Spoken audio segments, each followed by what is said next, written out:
श्री शिवलीलामृत अध्याय 6 सीमंतिनीची कथा।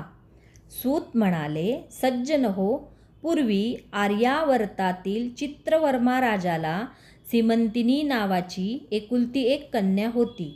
जन्मपत्रिकेनुसार ती दीर्घकाळ राज्यसौख्य भोगणार होती, पण तीच पत्रिका तिला 14व्या वर्षी वैधव्य येणार असल्याचेही सांगत होती. तो दुस्तर योग टाळण्यासाठी राजा शिवभक्ती करू लागला. तर भावी दुर्दैव निरसावे म्हणून याज्ञवल्क्यांची पत्नी मैत्रेयी हिच्या सांगण्यावरून सीमंतिनी मोठ्या श्रद्धेने सोमवारचे शिवव्रत करू लागली. ती उपवर झाली तेव्हा चित्रवर्म्याने नैषद देशाच्या इंद्रसेन राजाचा मुलगा चित्रांगद याच्याशी तिचा थाटात विवाह लावून दिला.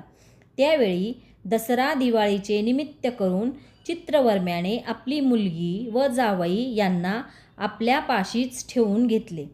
त्यांची हौसमौस पुरविली. एकदा चित्रांगद यमुनेत नौकाविहार करीत असताना नौका बुडून तो त्या अथांग जलाशयात दिसेनासा झाला. या दुःखद घटनेने सीमंतिनीवर जणू आभाळच कोसळले.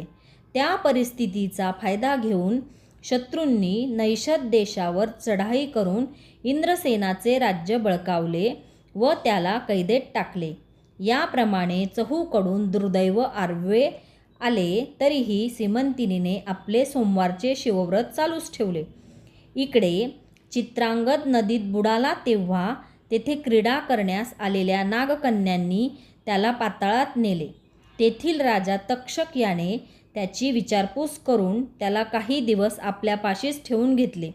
पुढे 3 वर्षांनी चित्रांगदाने परत जाण्याचा विषय काढताच तक्षकाने त्याला 12 सहस्त्र नागांचे बळ, अमूल्य भेटी व तू स्मरण करता तुझ्या भेटीस येईन असे वचन देऊन यमुना तीरी आणून सोडले.